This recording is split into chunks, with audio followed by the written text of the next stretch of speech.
هذا التاريخ لن أنساه أبدا.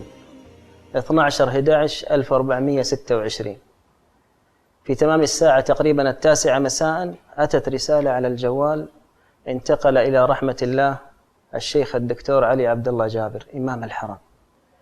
حقيقة استرجعت إنا لله وإنا إليه راجعون، وبدأت أفكر كيف أن يكرمني الله عز وجل بغسيل الشيخ. كانت أمنية ودعوت الله عز وجل مخلصا له: يا رب وفقني لأن يكرمني بغسيل الشيخ. كانت بجانب الوالدة الله يحفظها، قلت يا أمي ادعي إن الله عز وجل يكرمني بغسيل الشيخ.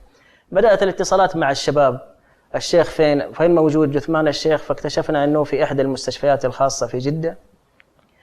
ففورا أرسلنا إحدى السيارات من المغسلة، وصلت إلى، كان الزحام شديد حقيقة، فطلبت من الأخ اللي في السيارة أن يوصلني بأحد أبناء الشيخ، فكان عبد الله ابن الشيخ. تكلمت مع عبد الله، قال: يا شيخ حقيقة الوضع مربك جدا الآن ولا نستطيع أن نتكلم مع أي أحد، فأعتذر منك. فدعوت له ودعوت للشيخ، وانتهى الاتصال وأنا في هم وفي أمل أن يكرمنا الله بغسيل الشيخ.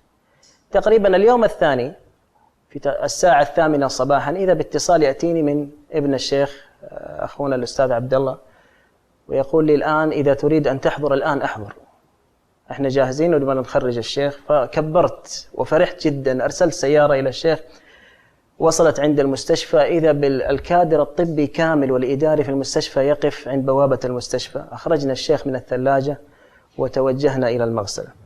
بمجرد أن وصلنا إلى المغسلة أنزلنا الشيخ، أخرجت كل الشباب من غرفة الغسيل، بقينا 3، أنا وأحد المغسلين وابن الشيخ عبد الله. بعد أن أغلقنا الباب مع الربكة رأيت الشيخ، كان يعني اللي ما يعرف الشيخ ما قد رأى الشيخ رحمه الله، كان عظيم البنية عظيم الجسد. فلما رأيته هممت أن أعود للشباب يعني يساعدون في حمل الشيخ من الأرض ووضعه على طاولة الغسيل، لأن الشيخ كان كبيرا. فاتفقنا أنه نجرب نحمل الشيخ. فعندما حركنا النقالة إذا ولا كان موجود أحد على هذه النقالة، سبحان الله، ولا في الوضع الطبيعي النقالة هذه لا يحملها إلا 6. فحملنا الشيخ ووضعناه على طاولة الغسيل. كان عبد الله يقف عند رأس الشيخ وأنا عند يمينه والأخ الآخر عند يساره. عندما كشفنا الشيخ وإذا بابتسامة عريضة على وجه الشيخ حتى أن أسنانه تظهر. فبدأ عبد الله يبكي، عيناه تدمع. فقلت: يا عبد الله والله أنا لا أعرف الشيخ شخصيا، لكن هذه ابتسامة واضحة جدا.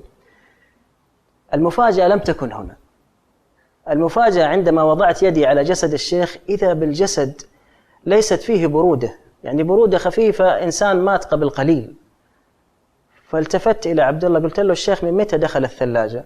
قال: يمكن له 12 ساعة. سبحان الله ما كانت فيه برودة. الأعجب ليس هنا، الأعجب عندما بدأنا بنزع ملابس الشيخ، عندما مسكت يد الشيخ إذا بها تتحرك لينة جدا كأنه الآن توفي، وهو 12 ساعة في الثلاجة. للذي لا يعرف هذه المعلومة، الإنسان إذا دخل الثلاجة، الميت إذا دخل الثلاجة من 1.5 إلى 2 ساعة يصبح كالخشبة، لدرجة أنك لو ضربت على بطنه لسمعت صوتا كأنك تضرب على لوح زجاج بارد. والشيخ جسمه يتحرك بكل ليونة. فأصبحنا نغسل، ليس عبد الله وحده الذي تدمع عيناه، بل جميعنا تدمع عيوننا أثناء غسيل الشيخ.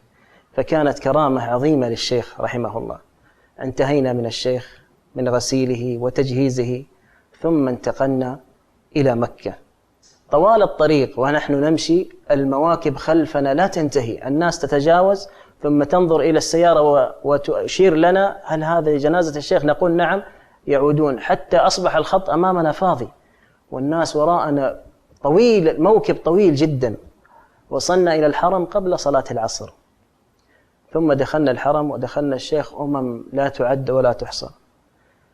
صلينا العصر ثم صلينا على الشيخ. لم نستطيع أن نقترب من جنازة الشيخ، لدرجة أنه أخبرت الشاب اللي معي: ما نستطيع نتبع الجنازة، نسبقها إلى السيارة، الجنازة تدور في بحر سبحان الله. حتى وصلنا إلى سيارة النقل الجنائز، ووضعنا الشيخ، ثم انتقلنا إلى مقبرة الشرايع. طبعا ما استطعنا أن نمشي في الطريق إلى أن أتى رجال المرور وفتحوا لنا الطريق من زحام الناس، حتى وصلنا إلى مقبرة الشرايع ووارينا الشيخ في مقبرة الشرايع.